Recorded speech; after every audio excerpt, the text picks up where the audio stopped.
नमस्कार. आजच्या या सेशनमध्ये आपले सर्वांचे स्वागत आहे. आजच्या सेशनमध्ये आज आपण व्यावसायिक अर्थशास्त्राची व्याप्ती किंवा सूक्ष्म अर्थशास्त्राची व्याप्ती या विषयावर चर्चा करणार आहोत. व्यावसायिक अर्थशास्त्रामध्ये ज्या घटकांचा समावेश होतो, म्हणजेच व्यावसायिक अर्थशास्त्रामध्ये ज्या वेगवेगळ्या घटकांच्या आर्थिक वर्तणुकीचा अभ्यास केला जातो, त्यावरून व्यावसायिक अर्थशास्त्राची व्याप्ती स्पष्ट होते. व्यावसायिक अर्थशास्त्राची व्याप्ती स्पष्ट करण्यासाठी पुढील घटकांचा त्यामध्ये समावेश होतो. म्हणजेच पुढील घटकांच्या साहाय्याने व्यावसायिक अर्थशास्त्राची व्याप्ती स्पष्ट होते. त्यामधला पहिला घटक आहे सूक्ष्म अर्थशास्त्र. अर्थशास्त्राच्या ज्या शाखेमध्ये सूक्ष्म घटकांचा म्हणजेच एक व्यक्ती, एक कुटुंब, एक व्यवसाय संस्था यांच्या आर्थिक वर्तनाचा अभ्यास केला जातो, त्याला सूक्ष्म अर्थशास्त्र असे म्हणतात. सूक्ष्म अर्थशास्त्रात व्यक्तिगत दृष्टिकोनातून वैयक्तिक उत्पन्न, वैयक्तिक उपभोग, वैयक्तिक मागणी, वैयक्तिक बचत इत्यादी घटकांचा समावेश होतो. तर व्यवसाय संस्थेच्या दृष्टीने विचार केल्यास एका व्यवसाय संस्थेचा उत्पादन खर्च, व्यवसाय संस्थेची प्राप्ती, व्यवसाय संस्थेने केलेला पुरवठा, व्यवसाय संस्थेने केलेली गुंतवणूक इत्यादी घटकांचा समावेश होतो. त्यानंतर दुसरा घटक आहे स्थूल अर्थशास्त्र. अर्थशास्त्राच्या ज्या शाखेत संपूर्ण अर्थव्यवस्थेचा सरासरीने अभ्यास केला जातो, त्याला स्थूल अर्थशास्त्र असे म्हणतात. स्थूल अर्थशास्त्रामध्ये अर्थव्यवस्थेतील एकूण मागणी, एकूण पुरवठा, सरासरी उत्पन्न पातळी, एकूण बचत, एकूण गुंतवणूक, सरासरी किंमत पातळी, राष्ट्रीय उत्पन्न, एकूण रोजगार इत्यादी घटकांचा समावेश होतो. म्हणजेच या सर्व घटकांचा समावेश व्यावसायिक अर्थशास्त्राच्या व्याप्तीमध्ये होतो. त्यानंतरचा तिसरा घटक आहे खर्च आणि उत्पादन विषयक विश्लेषण. व्यवसाय संस्थेला जो वेगवेगळ्या प्रकारचा खर्च करावा लागतो, त्या खर्चावरून भविष्यकालीन नियोजन करणे किंवा भविष्यकालीन अंदाज व्यक्त करणे शक्य होते. व्यवसाय संस्थेच्या खर्चाचे पैशामध्ये मोजमाप करता येते. त्यावरूनच खर्चाचे वेगवेगळे प्रकार किंवा खर्चाच्या वेगवेगळ्या संकल्पना अस्तित्वात येतात. उदाहरणार्थ एकूण खर्च, सरासरी खर्च, सीमांत खर्च, बदलता खर्च, स्थिर खर्च, अल्पकालीन खर्च, दीर्घकालीन खर्च, विक्री खर्च, जाहिरात खर्च इत्यादी. या सर्व खर्चाचा उत्पन्नाशी असणारा संबंध आणि उत्पादनावर होणारा त्याचा परिणाम याचा अभ्यास व्यावसायिक अर्थशास्त्रात केला जातो. तर उत्पादन विषयक विश्लेषणात उत्पादन घटक आणि उत्पादन यांच्यातील सहसंबंध म्हणजेच उत्पादन फलन, उत्पादनाचे प्रमाण, उत्पादनाच्या मितव्ययता आणि अमितव्ययता म्हणजेच उत्पादनाचे फायदे आणि तोटे, उत्पादनाचे अल्पकालीन आणि दीर्घकालीन सिद्धांत इत्यादी घटकांच्या विश्लेषणाचा समावेश हा व्यावसायिक अर्थशास्त्रामध्ये होतो. त्यानंतरचा चौथा घटक आहे मागणीचे विश्लेषण किंवा स्पष्टीकरण. विशिष्ट वेळी विशिष्ट किमतीला विशिष्ट वस्तूची ग्राहकाकडून खरेदी केलेली नगसंख्या म्हणजे मागणी होय. मागणीच्या विश्लेषणात मागणीचा नियम, मागणीचे निर्धारक घटक, मागणीची किंमत लवचिकता, मागणीची उत्पन्न लवचिकता, मागणीची छेदक किंवा तिरकस लवचिकता, लवचिकतेवर परिणाम करणारे घटक, लवचिकतेचे मोजमाप करण्याच्या पद्धती इत्यादी घटकांचा समावेश होतो. मागणीच्या विश्लेषणातून भविष्यकाळात वस्तूला किती मागणी निर्माण होईल याविषयीचा अंदाज देखील व्यक्त करता येतो. वस्तूची मागणी आणि मागणीचा पूर्व अंदाज यांचा विस्तार जेवढा जास्त असेल, तेवढी व्यावसायिक अर्थशास्त्राची व्याप्ती देखील जास्त असते. त्यानंतरचा घटक आहे पुरवठ्याचे विश्लेषण.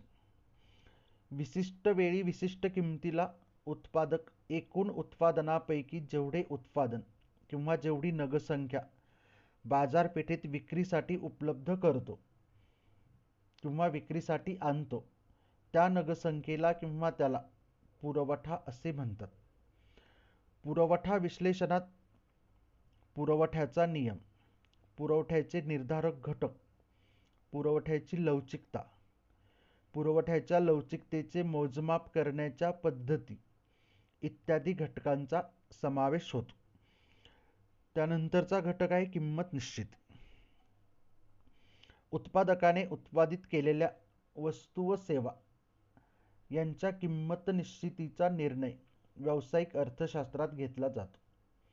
किंमत हा घटक उत्पादकांच्या दृष्टीने अत्यंत महत्त्वाचा असतो, कारण किंमतीचा प्रत्यक्ष परिणाम व्यवसाय संस्थेच्या नफ्यावर होतो. किंमत निश्चितीच्या प्रक्रियेत बाजारपेठेची स्थिती, बाजारपेठेची रचना, बाजारपेठेचे प्रकार व किंमत निश्चित करण्याच्या पद्धती इत्यादी वेगवेगळ्या घटकांचा समावेश होतो. बाजाराच्या प्रकारानुसार किंमत निश्चितीची प्रक्रिया किंवा किंमत निश्चित करण्याची पद्धती ही वेगवेगळी असते आणि किंमत निश्चित करण्याच्या एकूण प्रक्रियेचा समावेश हा व्यावसायिक अर्थशास्त्रामध्ये केला जातो. त्यानंतरचा घटक आहे भांडवलाचे नियोजन. कोणतीही व्यवसाय संस्था स्थापन होण्यासाठी किंवा व्यवसाय संस्था अस्तित्वात येण्यासाठी भांडवल उपलब्ध असणे आवश्यक असते, कारण भांडवलाशिवाय उत्पादनाची क्रिया सुरू करता येत नाही. व्यावसायिक अर्थशास्त्रात भांडवलाची उभारणी करणे, जे भांडवल प्राप्त करणे, भांडवलाचे व्यवस्थापन करणे, भांडवलाच्या माध्यमातून व्यवसाय संस्थेचे अस्तित्व टिकविणे व भांडवलाचा मोबदला म्हणजेच व्याजदर निश्चितीचे सिद्धांत इत्यादी घटकांचा त्यामध्ये समावेश होतो. त्यानंतरचा घटक आहे नफ्याचे नियोजन. प्रत्येक व्यवसाय संस्थेचे प्रमुख आणि मूलभूत उद्दिष्ट नफा प्राप्त करणे हे असते. नफा प्राप्त करताना संबंधित व्यवसायामध्ये असणारी अनिश्चितता किंवा धोका, व्यवसायातील बदल, ग्राहकांची अपेक्षा इत्यादी घटकांबाबत योग्य नियोजन करून त्याचा अचूक अंदाज करण्यासाठी विशिष्ट कौशल्याची गरज असते. ज्या व्यवसाय संस्थेकडे अशा प्रकारचे विशिष्ट कौशल्य असते त्या व्यवसाय संस्थेला आपले नफा प्राप्त करण्याचे उद्दिष्ट सहजपणे साध्य करता येते. नफ्याच्या नियोजनात नफ्याचे मोजमाप करणे, नफ्याचे स्वरूप ठरविणे, नफ्याविषयी विशिष्ट धोरण निश्चित करणे, नफा प्राप्तीसाठी नवीन तंत्र किंवा नवीन युक्ती शोधून काढणे किंवा नवीन युक्ती निर्माण करणे इत्यादी घटकांचा समावेश होतो. त्यानंतरचा घटक आहे संशोधन. व्यावसायिक अर्थशास्त्रात केलेल्या संशोधनामुळे व्यावसायिक प्रश्न किंवा समस्या सोडविल्या जातात. व्यावसायिक अर्थशास्त्रातील संशोधन हे वस्तू किंवा सेवेचे स्वरूप, उत्पादन खर्च, उत्पादन पद्धती, वस्तूचा दर्जा, विक्री व्यवस्था इत्यादी घटकांबाबत केले जाते. त्यानंतरचा घटक आहे संख्याशास्त्र. व्यवसाय संस्थेशी संबंधित असणाऱ्या आकडेवारीचे विश्लेषण व्यावसायिक अर्थशास्त्रात केले जाते.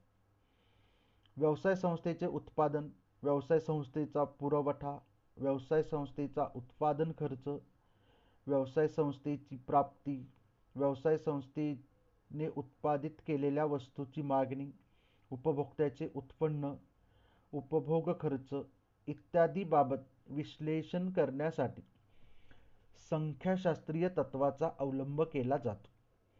त्याचप्रमाणे मागणीचा पूर्व अंदाज करण्यासाठी देखील संख्याशास्त्र उपयुक्त ठरते. त्यामुळे संख्याशास्त्राच्या साहाय्याने व्यावसायिक अर्थशास्त्रातील विविध घटकांचे आर्थिक विश्लेषण केले जाते. त्यामुळे व्यावसायिक अर्थशास्त्राची व्याप्ती ही संख्याशास्त्रापर्यंत विस्तारित होते. अशा प्रकारे व्यावसायिक अर्थशास्त्रात ज्या वेगवेगळ्या आर्थिक घटकांचा सूक्ष्म पद्धतीने अभ्यास केला जातो तसेच ज्या वेगवेगळ्या सिद्धांतांचा आर्थिक विश्लेषणामध्ये समावेश केला जातो किंवा व्यावसायिक अर्थशास्त्रामध्ये अभ्यास केला जातो, त्यावरूनच व्यावसायिक अर्थशास्त्राची व्याप्ती स्पष्ट होते.